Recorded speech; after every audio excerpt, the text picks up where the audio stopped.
So, hello learners, welcome to IS Math and welcome back. So, this is our the next lesson about जो हम देख रहे हैं 2021 का previous year question civil services prelims GS का paper यहाँ पे देख रहे हैं। ठीक है, मैं पहले डिस्कस कर चुका हूँ इकोनॉमी और हमारे environment and geography. Okay, so this is the history question जिसके अंदर हम हिस्ट्री आर्ट एंड कल्चर के सारे क्वेश्चन देख लेंगे। ठीक है, तो एलिमिनेशन के साथ साथ कॉमन सेंस, ठीक है, लॉजिक के साथ किस तरीके से सोल्व कर सकते हो आप आंसर को, या मोस्ट ऑप्शंस को या स्टेटमेंट्स को एलिमिनेट कर सकते हो। यानी कि या तो आप आंसर पे पहुंच जाओगे या नियर टू आंसर पहुंच जाओगे। बेसिक नॉलेज, पढ़ाई तो जरूरी है ही, मेहनत तो जरूरी है ही, सही, उसके साथ ये भी जरूरी है प्रेजेंस ऑफ माइंड उस दिन किस तरीके से आपका काम करना चाहिए, करना ही चाहिए। राइट, तो क्वेश्चन देखते हैं, स्टार्ट करते हैं बिना किसी देरी के। सो पहला क्वेश्चन पढ़ो। With reference to the 64 Yogini temple situated near Morena Morena consider the following statement. मान लो आपने 64 योगिनी टेम्पल के बारे में सुना भी नहीं, कभी ना पढ़ा। It is a circular temple built during the reign of आकर कछवा पेगडा डायनेस्टी। राइट, तो हम बात करते हैं इनकी। उसके बाद हम बात करेंगे अ, दूसरा, it is only circular temple built in India. Word देखो, only.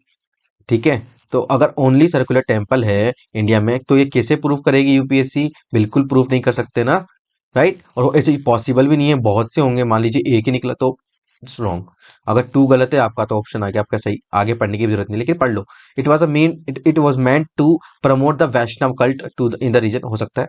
It design has given rise to popular believe that it was the inspiration behind the Indian parliament building, हो भी सकता है। एंड इंडियन पार्लियामेंट की बात भी चल रही है बनने की, तो न्यूज में भी था। राइट, सो इस तरीके से आप क्वेश्चन करो। नेक्स्ट, सो हम क्या करें, there are so many cheat codes, elimination methods जिसके थ्रू हम जो है अपने राइट आंसर तक पहुंच सकते हैं। लेकिन कंडीशन उसमें यह है कि आपने पढ़ा हो, कुछ ना कुछ पढ़ा हो। डायरेक्ट वो पढ़ना जरूरी नहीं है, आसपास की जो पेरिफेरल नॉलेज है which will also help us to lead the correct answer. Right, so अब यहाँ पर देखो, इंडस वैली सिविलाइजेशन का सिंपल क्वेश्चन पूछ लिया यहाँ पे कि इसमें से कौन सी एंशियंट टाउन है which is well known for its elaborate system of water harvesting and management by building a series of dams and channelizing water into a connected reservoir। अगर आपने ये पढ़ा हो ना, बेसिकली इंडस वैली सिविलाइजेशन, उसके अंदर cities का, proper cities को लेकर के यहाँ पर हम देखते हैं तो क्या क्या इंपॉर्टेंट कैरेक्टरिस्टिक्स और फीचर। तो इसका आंसर वैसे तो धौलावीरा ही है ना। और रिकॉग्निशन भी था वर्ल्ड हेरिटेज साइट्स का, तो उस तरीके से भी देखो, इससे भी न्यूज में था, इसीलिए तो पूछा गया, न्यूज में था इसलिए तो पूछा ना। देखो ये वाला क्वेश्चन है, बहुत ट्रिकी क्वेश्चन है, इसको ध्यान से पढ़ने वाला ही इसको सही आंसर कर सकता है। In the first quarter of the 17th century in which of the following was were the factories of the English East India companies located. यानी कि first quarter of the 16th century, यहाँ पर मात खा जाएंगे लोग, ये 1600 से लेकर के 1625 की बात कर रहे हैं। तो मान लीजिए यहाँ सब जगह ही ईस्ट इंडिया कंपनी की कंपनी बेसिकली लोकेटेड है ना। तो उसका आंसर बेसिकली 1 2 3 तो नहीं है, लेकिन कंफ्यूजन के लिए वो हो सकता है ना। लेकिन आप यहाँ पे देखें, first quarter of the 17th century की यहाँ पे बात कर रहे हैं। तो अगर आपने थोड़ा भी पढ़ा है ना मॉडर्न इंडियन हिस्ट्री को, तो उसके अंदर बेसिकली मेंशन है ये सब कि कहाँ कहाँ पहली स्पेक्ट्रम में भी मेंशन है, कहाँ कहाँ किस तरीके से फैक्ट्रीज लगाई गई है ना। तो सूरत में भी लगाई गई स्टार्टिंग में 20s में, 16, राइट राइट। तो उस हिसाब से अगर आप अंदाजा लगाएं तो देखो, एक तरीके ये भी हो सकता है कि त्रिचुनापल्ली आप यहाँ पर अंदाजा लगा रहे हो इन द साउथ। तो पहले पहले फैक्ट्री लगी नॉर्थ में, उसके बाद साउथ में लगी इंग्लिश की। ठीक है, तो आप इसको इस तरीके से एलिमिनेट कर सकते हो। तो आपका आंसर वैसे तो इसका आंसर 1 है ना। अगर आप ऑप्शन 3 को एलिमिनेट कर देंगे तो आपका सी एंड डी ऑटोमेटिकली एलिमिनेट हो जाएगा, 50-50% चांस है। और अगर आपने पढ़ा ही है तो आप इसको करें। और वो वाली जो ट्रिक है ना हमारी, go with the more options वाला, यहाँ पर वो फेल हो रही है। तो this can be wrong through elimination method, तो इसके लिए आपको पढ़ना ही पड़ेगा। ठीक है, राइट। देखिए वाला क्वेश्चन देखो, from the decline of Gupta until the rise of Harshavardhan in the early 7th century which of the following kingdoms were holding power in North India. अब आपको यहाँ पर देखो, बहुत सारे इन क्वेश्चंस में क्वेश्चन में दे रखे हैं अपन को कि गुप्तास के बाद और हर्षवर्धन के पहले कौन कौन सी ऐसी टाइम, कौन कौन से ऐसे किंगडम्स हैं इनमें से जो नॉर्थन इंडिया में पावर होल्ड कर रहे थे। नॉर्थन इंडिया में यहाँ पर इतने सारे आपको टाइम पीरियड दे दिया है ना, और प्लेस दे दिया। अब आपको अंदाजा लगाना है कौन कौन से हो सकते हैं। तो मगध, यस, मे बी, है ना। Paramaras of Malwa can be, है ना। ये सब Pushyamitra, Thaneshwar, Maukharis of Kannauj, Yadava of Devagiri and Maitrakas of Vallabhi. अब ऐसा तो है नहीं, कितने सारे ऑप्शन से आपने किसी का नाम ही नहीं सुना या कुछ भी नहीं। अब आपको इतना पता है कि जो देवगिरी है वो साउथ इंडिया में आती है ना। Central to South India, North in India में नहीं आते हैं ये वाले। तो फिफ्थ अगर आप एलिमिनेट कर दोगे तो ए एंड डी, ये तो आपका एलिमिनेट हो जाएगा। बी एंड सी 50-50% चांस है आपके कि क्वेश्चन आपका सही हो जाए।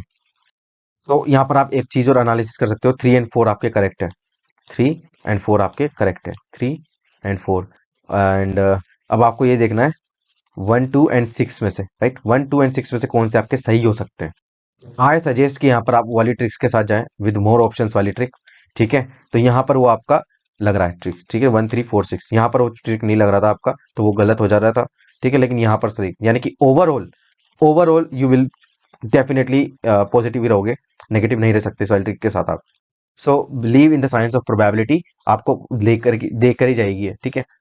ओके, स्टार्ट करते हैं दूसरा। According to the Portuguese writers Nuniz, the women in Vijayanagar empire were expert in which of the following areas. तो आप मान लीजिए नुनीज के बारे में नहीं सुना, विजयनगर एम्पायर के बाद डेफिनेटली पढ़ा ही होगा, ठीक है।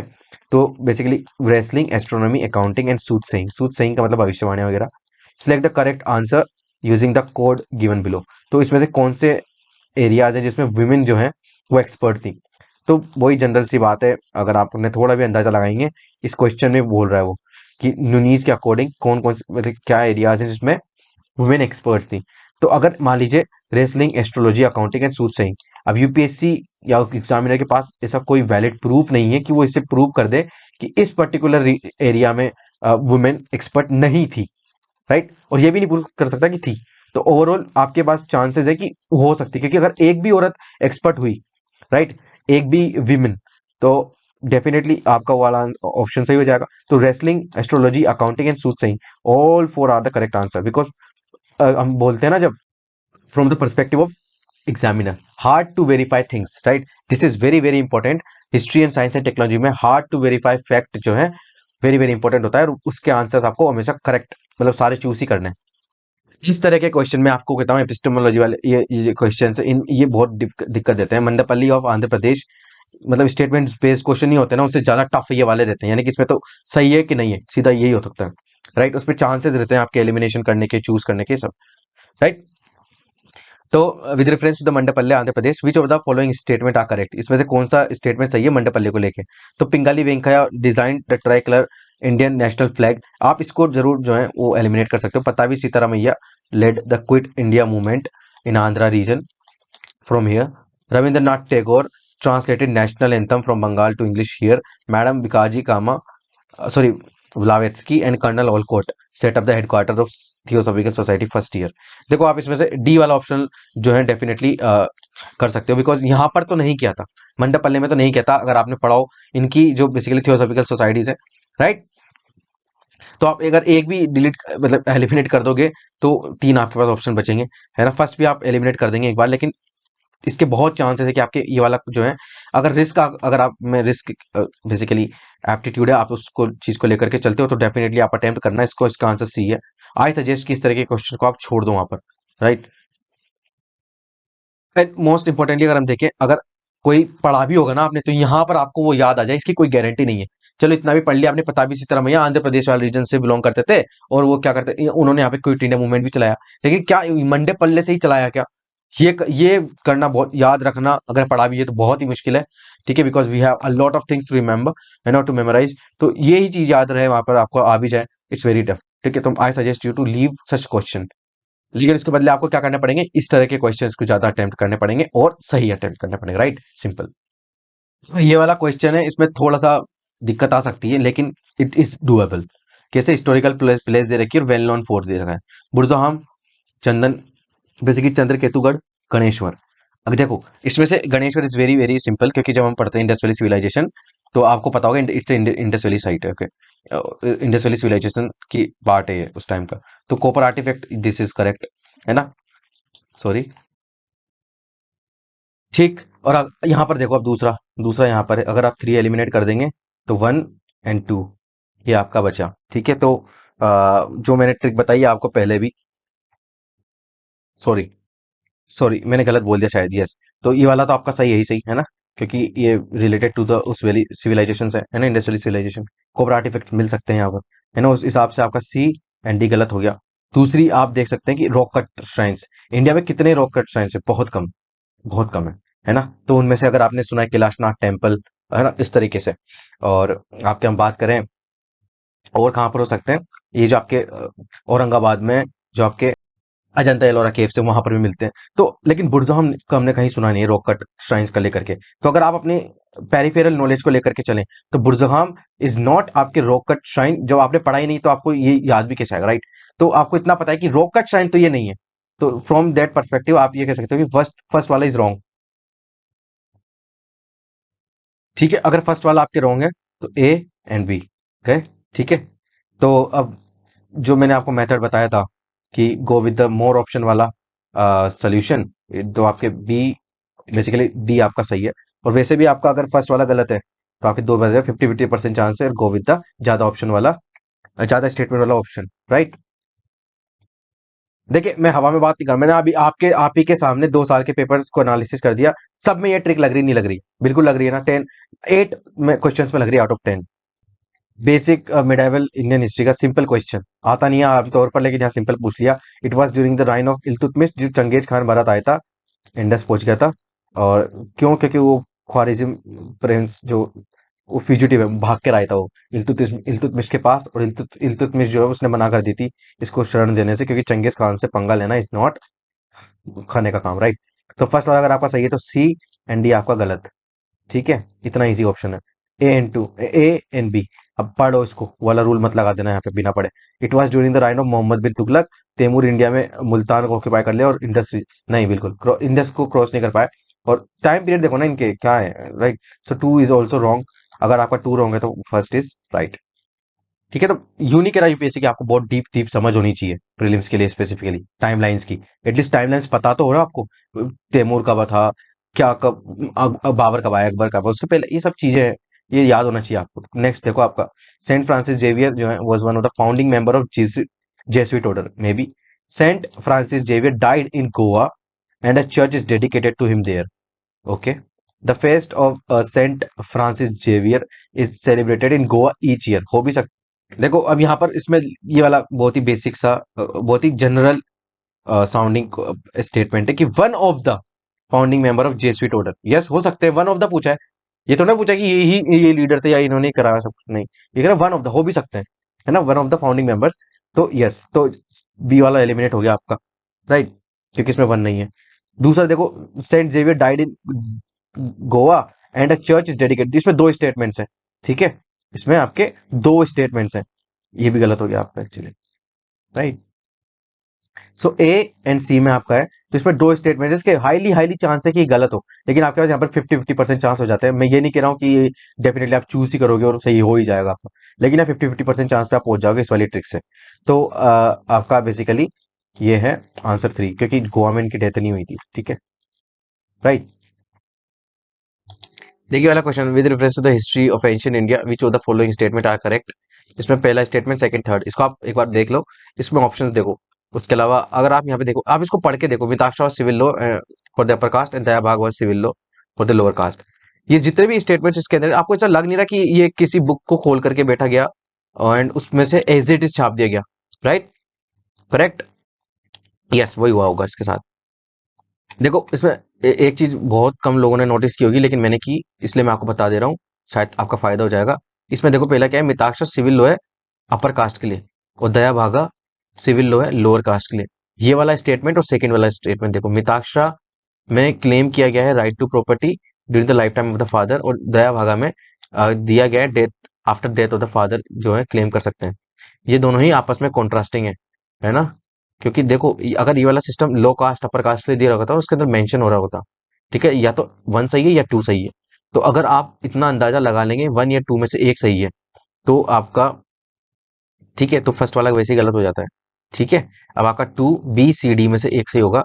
अब ये यहाँ पर देखो आप, फर्स्ट वाला और थ्री, ठीक है, फर्स्ट वाला और थ्री देखो यहाँ पर आप, first and three, same same logic. अगर यहाँ पर भी basically upper caste lower caste का मैटर होता तो यहाँ पर मेंशन होता, लेकिन यहाँ पे मेंशन नहीं है बिल्कुल भी इस चीज को लेकर के। तो this is a very very extreme, और बहुत ही, हम बात करते हैं कि सबसे अलग है दोनों ऑप्शंस में से। ये दोनों सिमिलर लुकिंग स्टेटमेंट्स हैं और ये बहुत ही अलग ऑप्शन है ये वाला। ठीक है, तो आप इसको वैसे ही एलिमिनेट कर दो। लेकिन अब यहाँ पर देखो, सिमिलर लुकिंग स्टेटमेंट्स, इसमें से एक सही होगा, टू एंड थ्री में से एक सही होगा। तो आप यहाँ पर देखो, ये भी आप जो है इसको एलिमिनेट कर दो।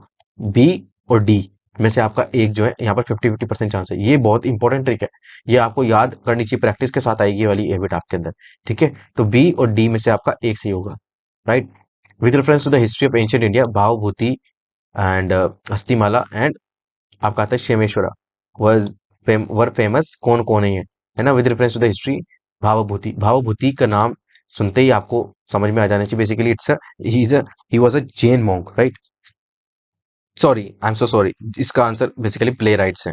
ठीक है, तो अगर आपको इसके बारे में पता है तो डेफिनेटली इसको अटेम्प्ट करना। पढ़ा हुआ आपने भावभूति, हस्तिमाला, शेमेश्वरा के बारे में, तो इसको डेफिनेटली आप अटेम्प्ट कर सकते हैं, but I suggest you to drop it. Okay, छोड़ दो इसको आप।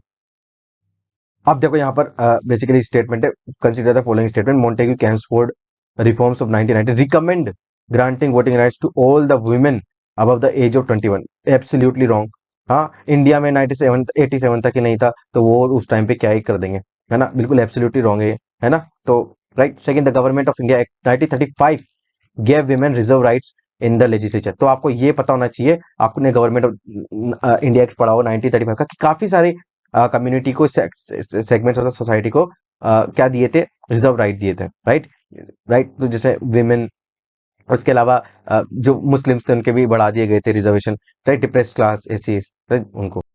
और ये तो डायरेक्ट क्वेश्चन भी है ना, एनसीईआरटी में भी है और बेसिकली स्पेक्ट्रम में भी है, राइट। पॉलिटी पढ़ा होगा और इस वाले एक्ट्स में समझाया, राइट। तो ये तो बहुत ही सिंपल सा क्वेश्चन था इंडियन हिस्ट्री का, मॉडर्न इंडियन हिस्ट्री का। With reference to the 8 August 1942 in Indian history, which one of the following statement is correct, right?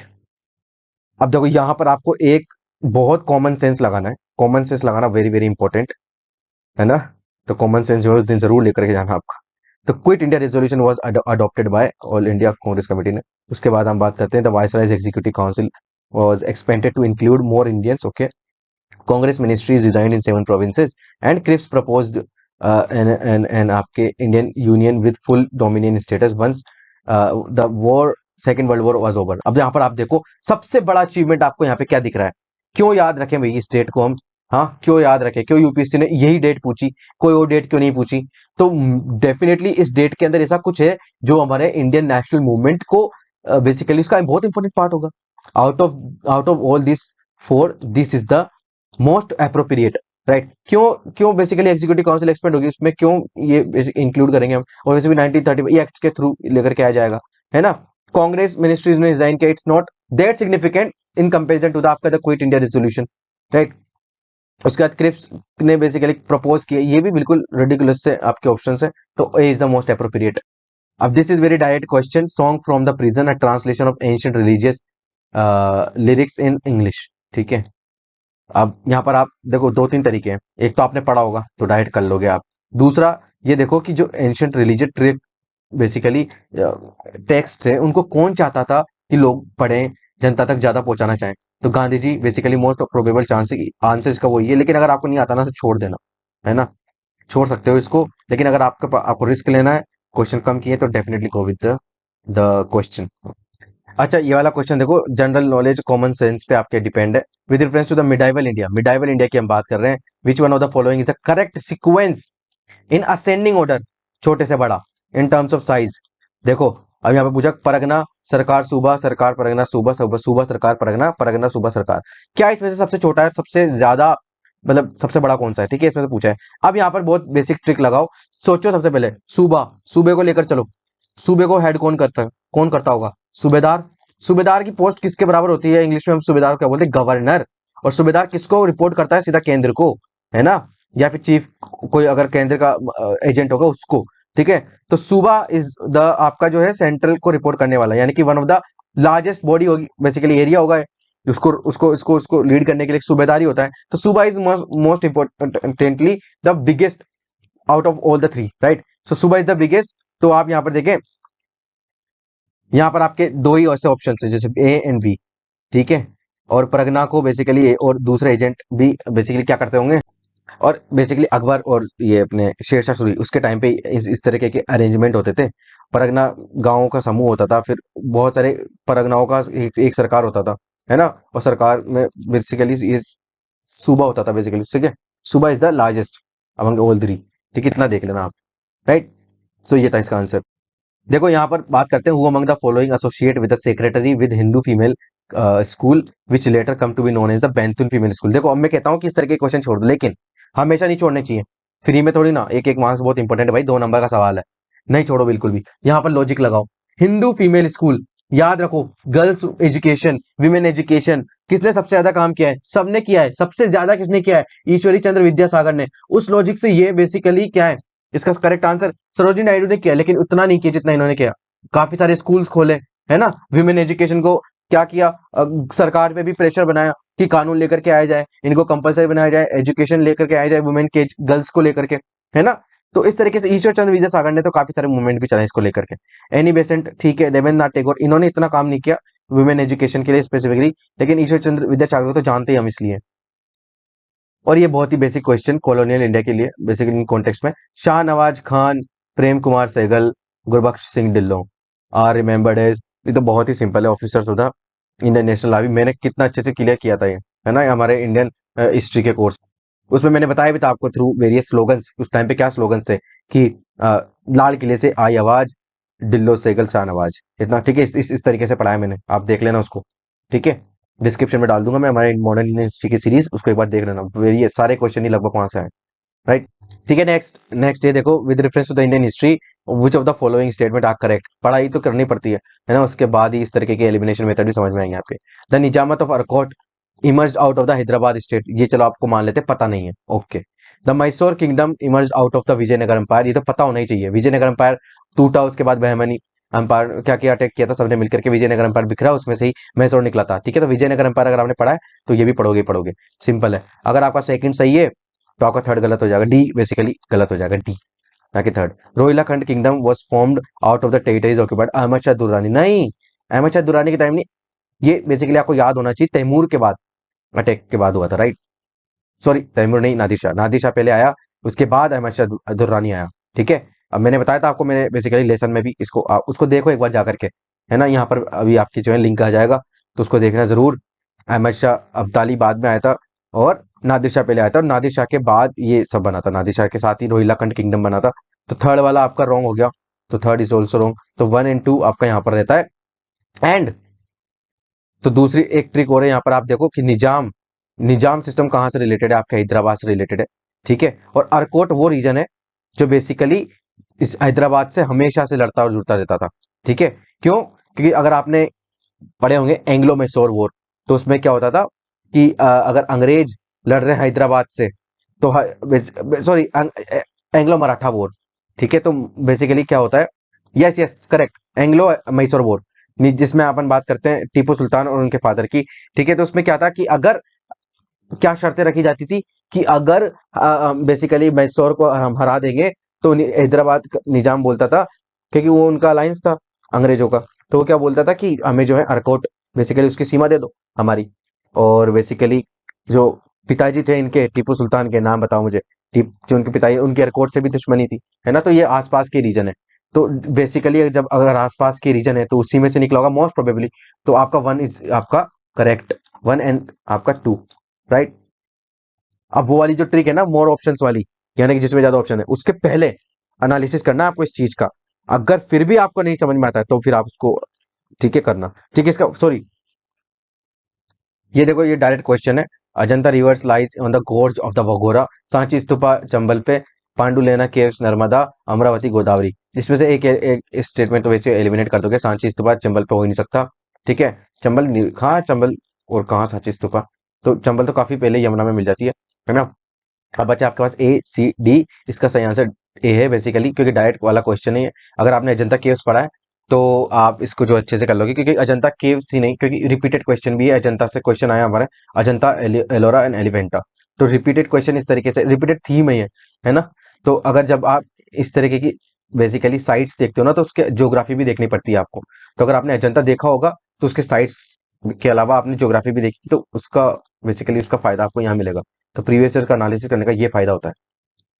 ये वाला क्वेश्चन देखो, जनरल नॉलेज एंड बिल्कुल common sense and presence of mind के through आप किस तरीके से करते हो। 21 February is declared as the international mother, sorry international mother language day by UNICEF. Okay, ठीक है, the demand of the that Bangla has to be one of the language national language was raised in the constituent assembly of Pakistan. आपको पता है पाकिस्तान उस time पे eastern and waste में divide था, right. खुद नेशन ही, वो पहला नेशन ही ऐसा है जो डिवाइड है अपने आप में, राइट। ओके, तो देखो अब इसमें हुआ होगा, इसमें क्या दिक्कत है, इसको प्रूव करना very very hard to verify, fact is very very tough, right. और दूसरा उठाया होगा ना, बहुत कॉमन सी चीज है, बांग्लादेश बेसिकली जिसका बनाया वो पहले पाकिस्तान था ना, तो बंगाली स्पीकिंग लोग कितने सारे थे, तो अगर इतनी मेजर पॉपुलेशन आपके देश में है तो वो तो डिमांड करेंगी कि बांग्ला को नेशनल लैंग्वेज बनाओ, कौन सी बड़ी बात है ना। तो yes, this is generic statement और बहुत ही लगता भी सही है, ठीक है। तो 2 इज करेक्ट आपका, तो डी गलत आपका, है ना, राइट। अब इसमें से अब ये देखो, 21 February is declared is international mother language. चलो आपको इतना भी नहीं पता ना, लेकिन इतना पता है कि यूनिसेफ से क्या रिलेशन, मदर का, अगर यूनेस्को इधर होता तब डेफिनेटली कोई बात होती, लेकिन मदर लैंग्वेज यानी कि लैंग्वेज कल्चर इसकी बात कराया, तो यूनिसेफ से क्या मतलब है उसको। तो और मोस्ट इंपॉर्टेंटली हमने बात भी करी है कि इंटरनेशनल ऑर्गेनाइजेशन, अथॉरिटीज, ये सब जितने भी देते हैं ना इंस्टीट्यूशन, वो गलत ही देती है यूपीएससी, ठीक है। तो फर्स्ट वाला रॉन्ग है आपका, तो B is the correct answer, ठीक है। तो ये हो गया आपका हिस्ट्री भी कंप्लीट। नेक्स्ट लेसन में हम देखेंगे जो हमारा पॉलिटी है और उसके बाद साइंस एंड टेक, ठीक है। जब तक stay tuned and have a nice day.